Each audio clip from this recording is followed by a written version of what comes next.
Superannuation contributions should form a big part of your retirement strategy, especially in and around retirement.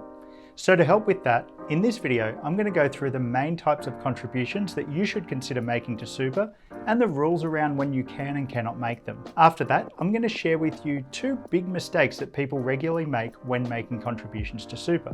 So stick around for that. Hey there, I'm Chris Strano, the founder of Superguy, where we share expert tips and strategies to help you plan for a comfortable retirement. I'm also managing partner of retirement planning firm Toro Wealth. If you're new here, make sure that you click that subscribe button and hit the notifications bell so that you get notified each time I release a new video. As always, this video is general information only and does not constitute personal advice, so please read the disclaimer found in the description below. Alright, let's get into it. Being deliberate with the type, timing and amount of contributions that you make into superannuation before and after retirement is essential in helping you achieve the retirement that you envisage. By knowing how much you can contribute and when can ensure that you're maximising tax-effective super contributions and investing more into Australia's little tax haven, superannuation.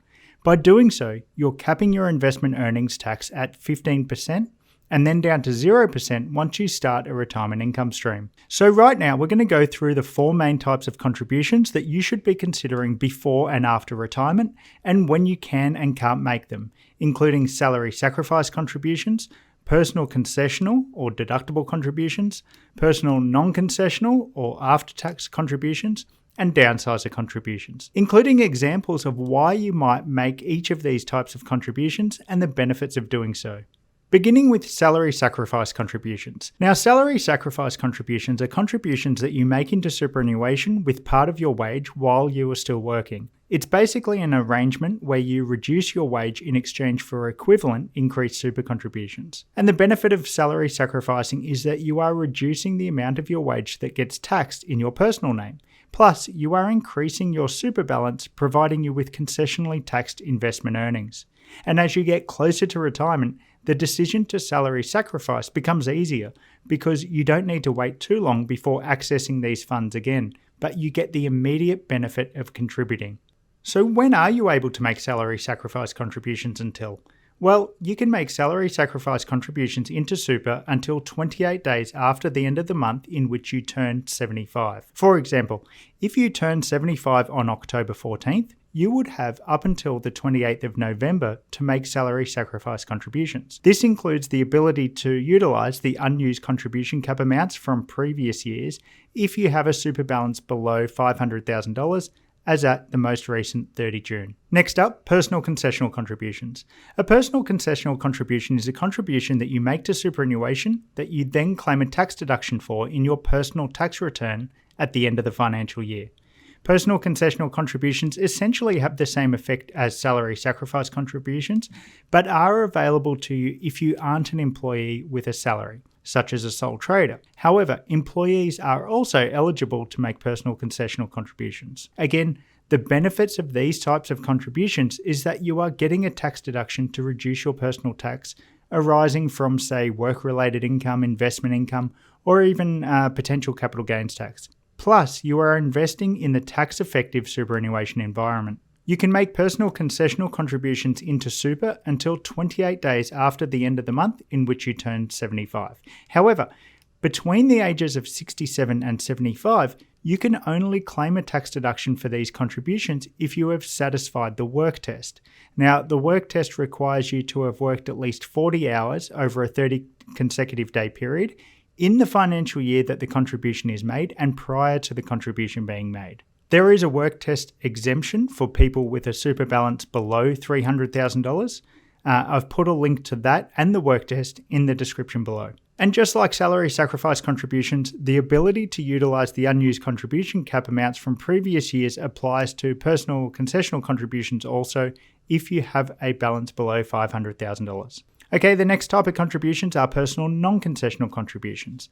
A personal non-concessional contribution is a contribution made from your personal bank account to super that you do not claim a personal tax deduction for. And the benefit of a non-concessional contribution is that you are simply investing more of your wealth within super, where investment earnings are taxed at a maximum of 15%, reducing to 0% once you retire and commence an income stream. You are eligible to make non-concessional contributions into super up until 28 days after the end of the month that you turn age 75, and regardless of whether you are working or not. Plus, the bring forward rule allows you to contribute up to 3 times the annual cap. For more information on this, check the description in the link below. And finally, downsizer contributions. A downsizer contribution can be made when you sell a home that you have lived in for 10 years or more. Up to $300,000 of the proceeds per person can be contributed to super within 90 days of settlement, using the proceeds from the sale. A downsizer contribution does not count towards the concessional contribution cap, nor the non-concessional contribution cap. And the benefit of this type of contribution is that, again, it allows you to invest more in the tax-effective superannuation environment, especially if you have already maximised the non-concessional contribution cap or if you plan to in the future. You can make a downsizing contribution to super as long as you're at least 55 years of age. There is no maximum age limit, and you can be retired or working when you make the contribution, it doesn't matter. I've added a link in the description below this video if you want to learn more about the downsizer contribution. As you can see, with all of these types of contributions, your employment status doesn't affect your ability to make contributions to super, unless you're age 67 and over and would like to claim a tax deduction for a personal contribution. Now, before we go, I also said that I was going to share with you the 2 biggest mistakes people regularly make when making contributions to super. So here they are. Mistake 1, not submitting an intent to claim a tax deduction correctly. So if you plan on making a personal contribution to super and claiming a tax deduction for it, you need to notify your super fund of your intention to claim a deduction and of how much. You then need to wait until you receive confirmation from your super fund before doing anything. If you make the contribution and forget to submit the intent form, or you switch super funds or start an income stream, or even make a withdrawal prior to receiving confirmation from the super fund that they are aware of your intention to claim a tax deduction, then you will not be able to claim a tax deduction for that contribution. And this is a huge mistake that happens way more often than you think. I often get emails from people where they have contributed, say, the concessional contribution cap amount of $27,500, but have forgotten to follow up with the deduction intention notice or have moved their super in the meantime before getting confirmation, meaning it's a $27,500 personal tax deduction gone to waste. Mistake number 2, using the bring forward rule too soon. If you would like to make a large contribution to super, say from the sale of a property in your own name, sale of shares, or an inheritance received, you may consider utilising the bring forward rule to get it into super.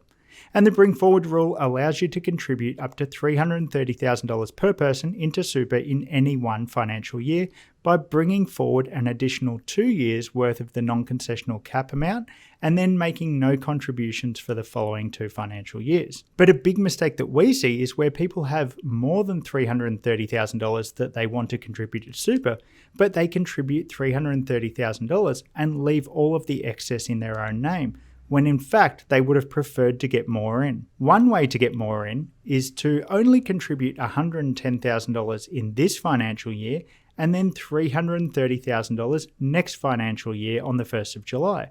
And the result of this is that you now have contributed $440,000 per person within a 12-month period, because the bring forward rule isn't actually triggered until the financial year that you exceed the $110,000 cap. This approach makes even more sense if it's close to the end of the financial year, because you don't need to wait long before getting the additional $330,000 in. In fact, with the non-concessional cap increasing to $120,000 from 1st of July 2024, you can get $360,000 in by using the bring forward rule from 1st of July. By not getting as much as possible into super, not only are you missing out on potential investment earnings while it remains in your personal bank account, but you could actually be paying more tax by having it remain outside super. Well guys, I hope that you got some value from this video. If you did, remember to click the thumbs up button to show that you liked it and the subscribe button for more content. For even more tips, head over to superguy.com.au and subscribe to my newsletter for regular tips. It's free. Stay super.